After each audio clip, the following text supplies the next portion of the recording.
আজ রান্না করেছি সুরমা মাছ বেগুন ভাজা দিয়ে, একদম ঘরোয়া স্বাদে একটা ঝোল।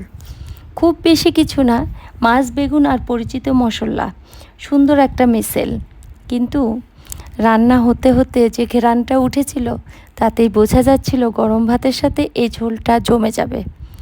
বেগুনগুলো যখন ঝোলে নরম হয়ে মশলা টেনে নেয় আর সুরমা মাছের স্বাদটা পুরো ঝোলে মিশে যায়, তখন সাধারণ একটা মাছের ঝোলও কতটা মজার হতে পারে সেটা না খেলে বোঝা যাবে না। এক প্লেট গরম ভাত, তার উপর এই ঝোল আর বেগুন, ব্যাস আর কি চাই। তবে এই রান্নার সবচেয়ে মজার ব্যাপারটা হলো এর নাম। আমাদের দিনাজপুরে সুরমা মাছকে বৌদুলালি মাছ বলা হয়।